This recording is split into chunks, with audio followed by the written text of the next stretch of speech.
कुएं का पानी। एक किसान बहुत परेशान था। उसे अपने खेतों को सींचने के लिए पानी की ज़रूरत थी। इसलिए वह कई दिनों से अपनी ज़मीन के आसपास किसी कुएं की तलाश कर रहा था। इसी तलाश में वह घूम ही रहा था कि अचानक उसे एक कुआं दिखा।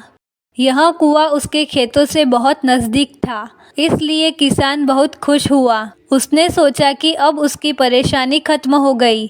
यह सोचकर वह खुशी खुशी घर चला गया। अगले दिन वह पानी लेने कुएं पर पहुंचा। जैसे ही उसने कुएं के नज़दीक रखी बाल्टी कुएं में डाली, वहां एक आदमी आ धमका। वह किसान से बोला, यह कुआं मेरा है, तुम इससे पानी नहीं ले सकते। अगर तुम इस कुएं से पानी लेना चाहते हो तो तुम्हें इस कुएं को खरीदना होगा। यह बात सुनकर किसान कुछ देर रुका और फिर मन ही मन सोचने लगा कि अगर मैं इस कुएं को खरीद लूँ तो मुझे कभी भी पानी की कमी नहीं होगी और न ही मुझे पानी के लिए इधर उधर भटकना पड़ेगा। फिर क्या था, दोनों के बीच एक रकम तय हुई।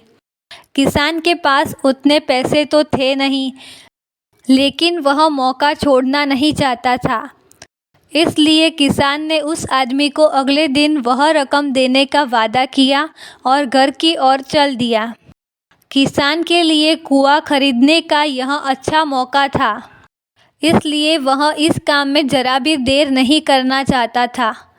घर पहुंचते ही उसने अपने करीबियों और दोस्तों से इस बारे में बात की और कुएं के लिए तय हुई रकम का इंतज़ाम करने में जुट गया।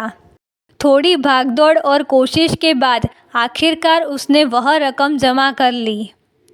अब वह पूरी तरह से निश्चित हो चुका था कि उसे कुआं खरीदने से कोई नहीं रोक सकता। जमा हुए पैसे को लेकर वह फिर घर चल दिया। उसे बड़ी बेसब्री से इंतज़ार था कि कब रात खत्म होगी और कब वह कुआं खरीदने जाएगा।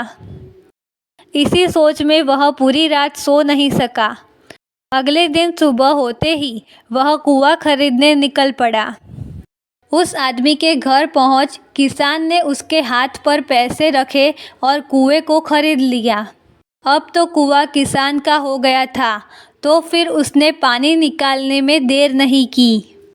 जैसे ही किसान ने कुएं से पानी निकालने के लिए बाल्टी उठाई, उस आदमी ने फिर से बोला, ठहरो, तुम इस कुएं से पानी नहीं निकाल सकते हो।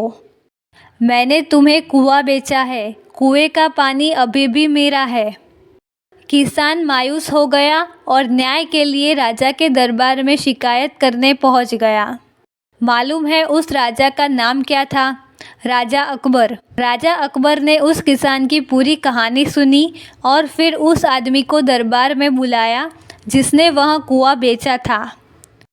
राजा का फरमान सुनते ही वह आदमी भागा भागा दरबार में हाजिर हो गया।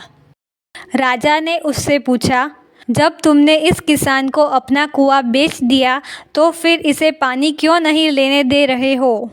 आदमी बोला, महाराज, मैंने इसे केवल कुआं बेचा था, पानी नहीं। यह बात सुनकर राजा भी सोच में पड़ गए। उन्होंने कहा कि बात तो यह पते की कह रहा है, कुआं बेचा है, पानी तो नहीं। काफ़ी देर सोचने के बाद जब इस समस्या को सुलझाने में वह नाकाम हो गए तो उन्होंने बिरबल को बुलाया। बिरबल बहुत ही बुद्धिमान था, इसलिए राजा अकबर किसी भी मामले पर फैसला लेने से पहले उसकी राय जरूर लेते थे। बिरबल ने एक बार फिर दोनों से उसकी समस्या पूछी। पूरी बात जानने के बाद बिरबल ने उस आदमी से कहा, ठीक है, तुमने कुआं बेचा, पानी नहीं, फिर तुम्हारा पानी किसान के कुएं में क्या कर रहा है? कुआं तुम्हारा नहीं है, फौरन अपने पानी को कुएं से बाहर निकालो। बिरबल का इतना कहते ही उस आदमी को समझ आ गया कि अब उसकी चालाकी किसी काम नहीं आने वाली। उसने राजा से फौरन माफ़ी मांगी और माना कि कुएं के साथ उसके पानी पर भी किसान का पूरा अधिकार है। यह देखकर राजा अकबर ने बिरबल की बुद्धिमानी की तारीफ की और कुआं बेचने वाले आदमी पर धोखेबाजी के लिए जुर्माना लगाया। सीख। अपने आप को दूसरे से अधिक चालाक नहीं समझना चाहिए।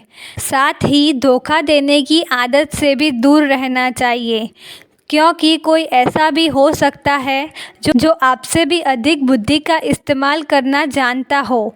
ऐसे में आपका धोखा पकड़ा जाएगा और आपको अपने किए का भुगतान करना होगा, जैसे इस कहानी के अंत में कुआं बेचने वाले आदमी को करना पड़ा।